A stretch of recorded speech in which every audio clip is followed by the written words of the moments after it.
kebutuhan pokok umat manusia adalah pangan.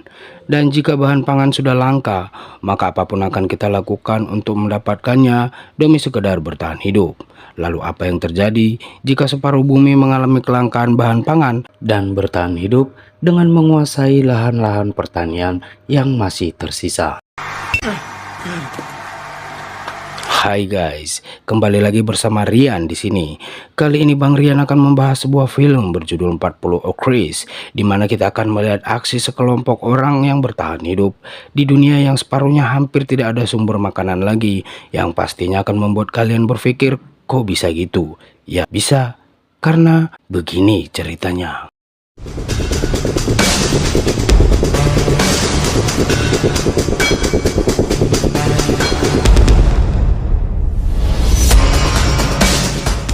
Film diawali dengan memperlihatkan beberapa orang bersenjata yang memasuki ladang jagung milik keluarga Freeman.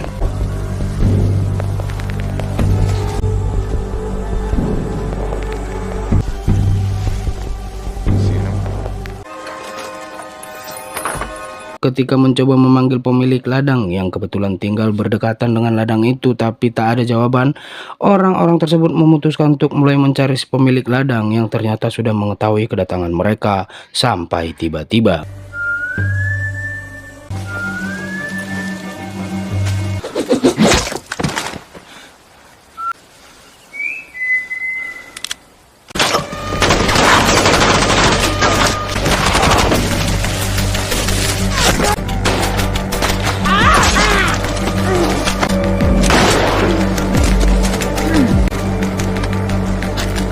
Anymore? I got him. Setelah berhasil menghabisi orang-orang asing yang ternyata salah satunya adalah seorang wanita, ras terkuat di keluarga itu yang bernama, kita sebut saja Riris, kemudian memerintahkan anak sulungnya bernama Manny untuk segera mengeksekusi wanita itu. Manny! Yes, ma'am. Maraknya kasus seperti itu yang menimpa petani-petani membuat mereka harus rutin memeriksa pagar pembatas dan tetap standby di monitor untuk meminimalisir kelompok-kelompok yang ingin merebut ladang mereka. Selain belajar bela diri dan barter kebutuhan dengan keluarga petani lainnya, Riris juga mengharuskan anak-anaknya untuk mahir menggunakan senjata api dan mengurus ladang jagung yang menjadi bahan utama kebutuhan pokok manusia di masa itu. Lalu suatu malam, saat sedang standby di depan radio komunikasinya untuk mendengar informasi terbaru dari petani-petani lainnya di luar sana, Riris mendapat panggilan dari salah satu keluarga petani yang masih sahabat lamanya, yaitu Augusta, berniat untuk meminta Riris agar bersedia membagikan kemampuannya saat masih menjadi seorang prajurit kepada anak-anak Augusta, yang permintaan Augusta itu ditolak oleh Riris dengan alasan masih fokus menjaga ladang dan keluarganya. Sorry, I can't risk it. Beralih kepada Manny, putra sulung Riris, yang sedang bersiap-siap untuk tugas rutinnya mengantarkan pesanan petani lain ke sebuah tempat rahasia yang sudah mereka tentukan selama ini.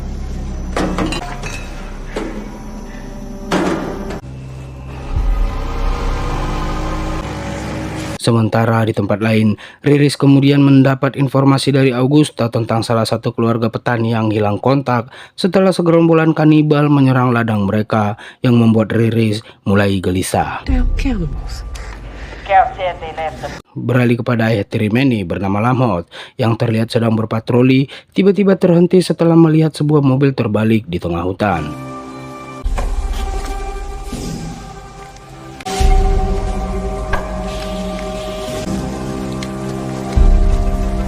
Dan setelah kembali dengan membawa oleh-oleh hasil dari mobil terbalik dan membagikannya kepada anak-anak tirinya, Riris terlihat memberitahu suaminya tentang informasi tewasnya seluruh anggota keluarga Fleming dalam serangan manusia-manusia pemakan daging, yang membuat ia khawatir karena Manny masih di luar sana. Scott said it was a massacre. Manny's still out there. Yang kenyataannya, Manny tampak sedang berenang dan menikmati segarnya air sungai di hutan sampai ia kemudian melihat penampakan sesosok yang belum pernah ia lihat sebelumnya.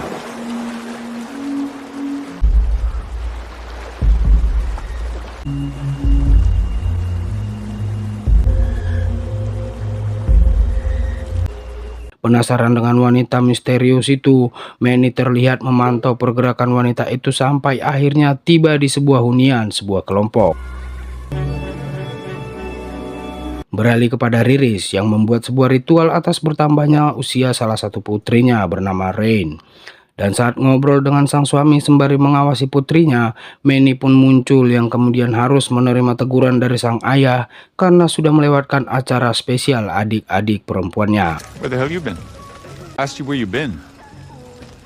I got sidetracked. Sister ceremony?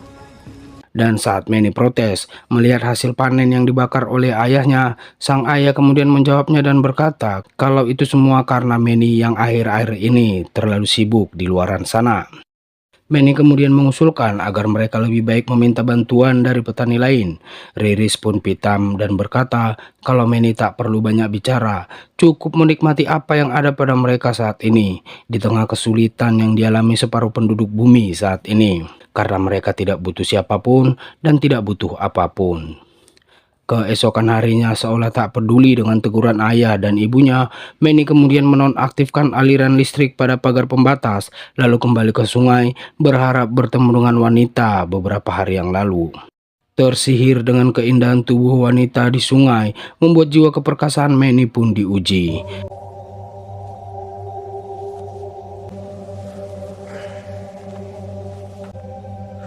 Namun terhenti ketika sang ibu tiba-tiba muncul untuk meminta Manny lebih fokus menjaga apa yang mereka miliki yang tidak dimiliki banyak orang saat ini.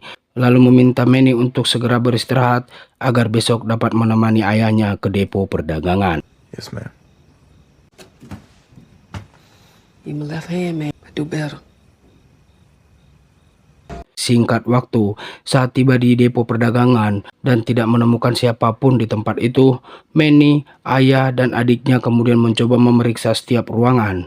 Dan betapa kagetnya ketika Rain melihat beberapa mayat tergantung dengan kondisi mengenaskan. Dan tiba-tiba... Easy now.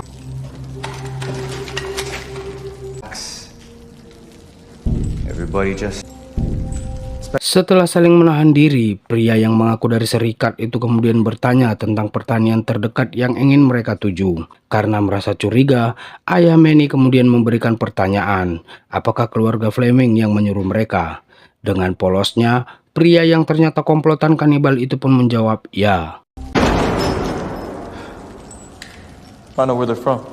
Make it fast. Penasaran sebanyak apa para komplotan itu, mereka kemudian mencoba mencari ke setiap sudut ruangan sampai Rain berhasil melumpuhkan beberapa orang dari komplotan.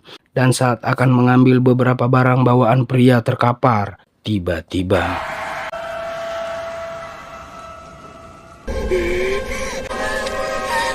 tertembaknya Rain membuat seisi rumah panik. Beruntung Riris masih dapat menanganinya.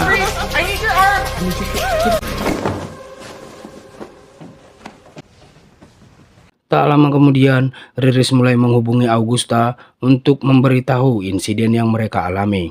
Tapi saat itu, Riris tidak menerima jawaban apapun dari keluarga Augusta. Beralih kepada Manny yang sedang berjaga-jaga, tiba-tiba mendengar suara tembakan dari luar pagar pembatas. Mendengar itu, Manny kemudian bergegas memeriksa sumber suara tembakan tersebut dan ternyata... Don't move. I will shoot you. Please! Setelah peristiwa beberapa waktu yang lalu, Riris dan suaminya kemudian mengadakan briefing dan memberitahu anak-anaknya tentang orang-orang di depo perdagangan yang tak lain adalah sekelompok kanibal yang berniat mengambil alih pertanian. Dan bukan sekedar pertanian saja, mereka sering menyamar menjadi petani, tentara, dan anggota serikat. Lalu meminta anak-anaknya untuk lebih waspada dan tidak percaya kepada siapapun, dan memerintahkan agar siapapun yang mencoba mendekati area pagar pembatas harus ditembak di tempat, sembari memberi tugas masing-masing anaknya, terlebih kepada Manny yang wajib memiliki rasa tanggung jawab. I know you don't feel good about what happened. You stepped up.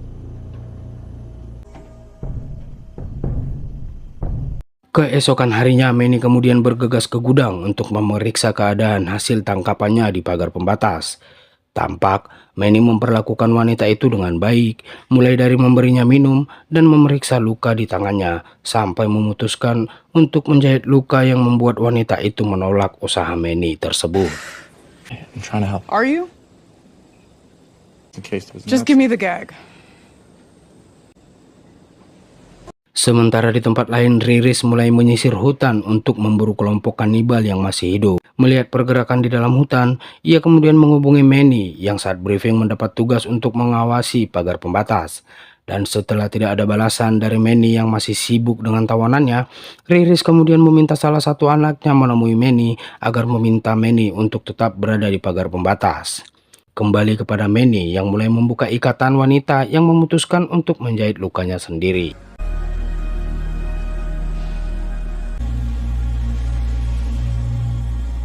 Dan setelah wanita itu menjahit lukanya, Manny kembali mengikatnya, membuat ia bertanya kenapa Manny harus mengurungnya di gudang itu.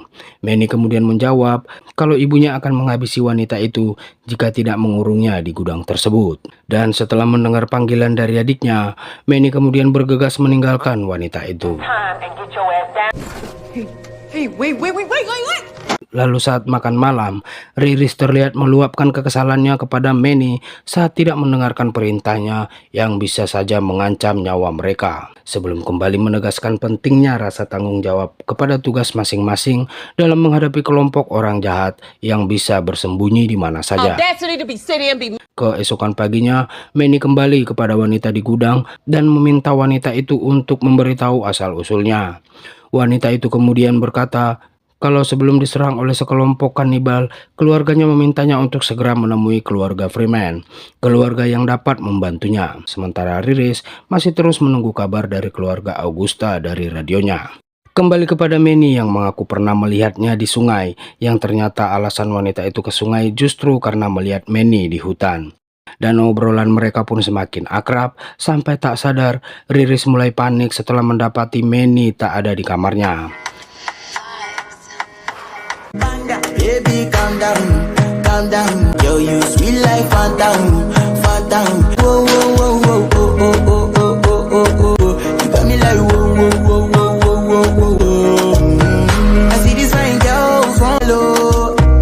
Now you might find situation low. When you on the phone. When you know say she start to bust it down. Mengetahui keberadaan orang asing di rumahnya, Riris pun mulai menginterogasi wanita itu. Setelah jawaban wanita itu sedikit berbelit-belit, Riris pun berniat menghabisi wanita itu sampai Riris kemudian mendengar kalau Augusta lah yang mengutusnya. Yeah, that the Freemans would help. Please, my aunt Augusta Taylor. Beralih kepada Manny yang tiba-tiba mendengar sinyal dari Augusta. Namun kembali tidak ada jawaban setelah Manny terus berusaha memanggil Augusta. Mendengar suara berisik itu, Riris pun muncul. Dan setelah mendengar penjelasan dari Manny, Riris terlihat tidak percaya dengan ucapan Manny, hingga membuat Manny dan ibunya harus berdebat saat Manny berkata kalau mereka tidak akan bertahan hidup tanpa bantuan orang lain. Dan alasan Riris meminta mereka untuk tidak percaya kepada siapapun adalah karena Riris sendiri tidak pernah percaya dengan orang lain. You don't want us to trust anyone else because you can't.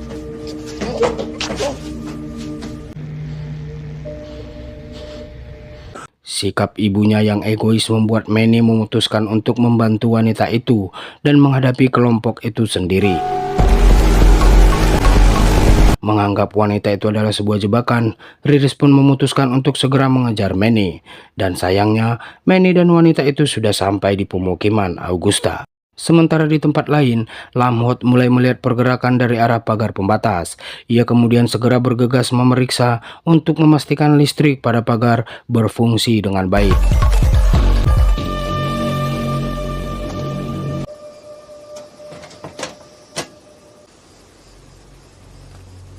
Beralih kepada Riris yang berhasil menyusul Manny dan wanita itu ke pemukiman Augusta. Sayang, Riris hanya menemukan jejak para kelompok kanibal dan tidak menemukan Manny.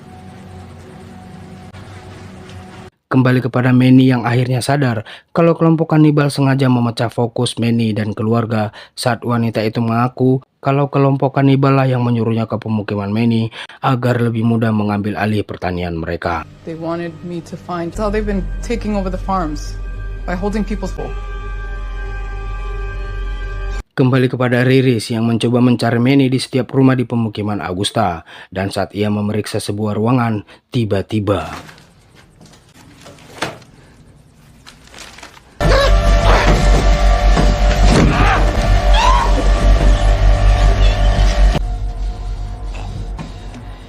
beralih kepada Lamhot yang tiba-tiba melihat seekor rusa yang ternyata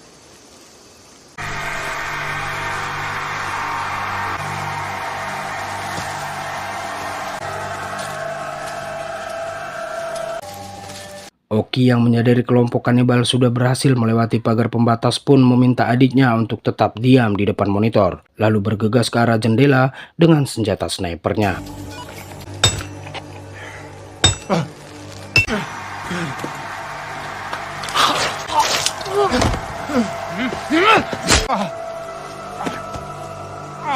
Kembali kepada Riris yang tersadar dalam kondisi terikat dan sudah ada bersama Augusta, sahabatnya. Sementara di pemukiman, Oki terlihat sudah mulai melepaskan tembakannya ke arah kelompok kanibal sembari berkomunikasi dengan ayahnya yang selamat dari serangan kanibal lapar. Come in. They're crossing into the corn. Listen to me. Beralih kepada Augusta yang bertanya tentang kondisi keponakannya yang ia utus. Dan setelah mendengar jawaban dari Riris kalau saat ini ia sedang bersama Manny, Augusta pun terlihat bersyukur dan percaya kalau keponakannya pasti aman bersama Manny. Thank God for you. Oh. Tak lama kemudian, pemimpin kelompok kanibal pun muncul dan menyambut kedatangan Riris. Dan saat Riris menghujat perilaku mereka yang tega memakan manusia, pria beruban itu pun berkata kalau hanya itulah yang dapat mereka lakukan untuk bertahan hidup di masa sekarang. Lalu saat Riris membalasnya dengan semprotan ludah tepat di wajah pria itu, akhirnya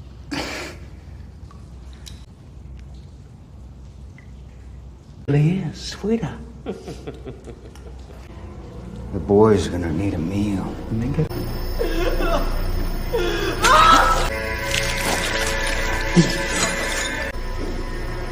Thank you for the food.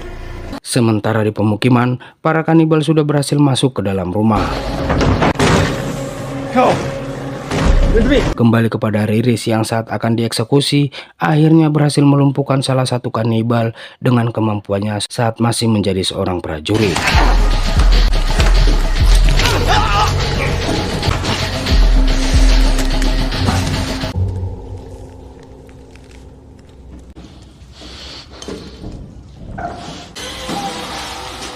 Dan setelah melepaskan ikatannya, ia kemudian menghadiahi timah panas tepat di kepala si pemimpin kelompok yang tiba-tiba muncul. Dan akhirnya Lamhot pun berhasil menemui putrinya yang bersembunyi di gudang senjata, lalu kemudian mulai menyusun sebuah rencana. Stay put. Both of you. Beralih kepada Riris yang saat meminta maaf kepada Augusta, tapi tiba-tiba Man, but I can't lose you too. 5.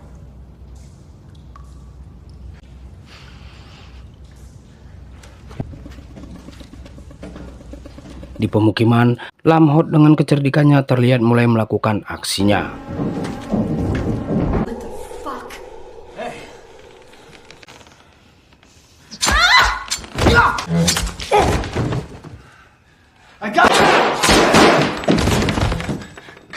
Rain, lights.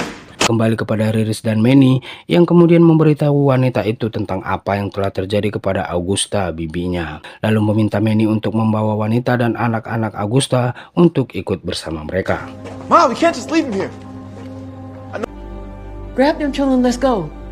Dan saat Lamhot berhasil memindahkan Rain ke gudang senjata, ia terlihat tak sadarkan diri akibat luka tembak yang dialaminya.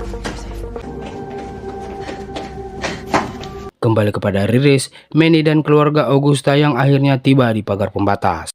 Sementara Lamhot sedang sekarat, kelompok kanibal pun terlihat sudah mengetahui posisi mereka.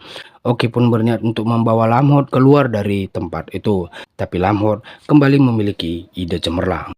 Dan di perjalanan menuju ke pemukiman, Riris dan Manny pun harus kontak senjata dengan para kelompok kanibal.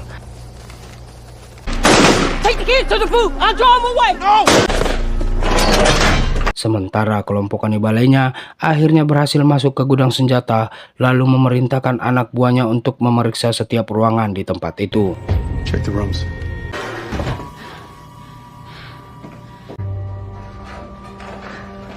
Dan saat Oki mulai meraih senjatanya, tiba-tiba kanibal itu meminta adiknya untuk berdiri di samping si pria. Lalu saat si kanibal lain menemukan gudang senjata dan jackpot berupa bumbu masakan yang lama tidak ia cicipi, kanibal itu pun berniat membuka kunci penyimpanan itu sampai menarik perhatian si kanibal yang menyandra Oki dan adiknya. Kemudian Rain yang berpura-pura pingsan pun mengambil kesempatan lalu menusuk pria itu sampai akhirnya.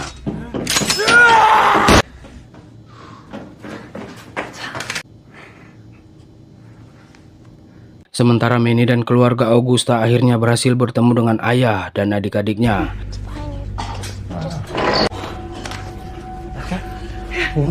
Melihat kondisi Lamhot, wanita itu kemudian mulai menangani luka Lamhot dengan mengingat apa yang dilakukan dokter kepada pasiennya saat ia masih bekerja sebagai perawat. Sementara Manny bergegas kembali menyusul ibunya yang masih berjuang menghadapi para kelompok kanibal. Beralih kepada Riris yang tampak kewalahan saat menghadapi orang-orang kanibal.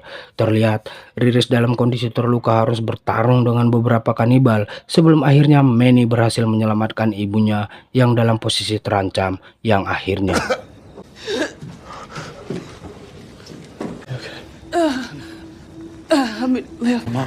Ma. Oh God. Thanks. Ma, no. Manny, ibu, ayah, dan adik-adiknya akhirnya berhasil mempertahankan pertanian mereka dan dapat hidup dengan tenang, menikmati hasil dari kebun mereka dengan sukacita, meski harus meninggalkan luka yang tak akan terlupakan.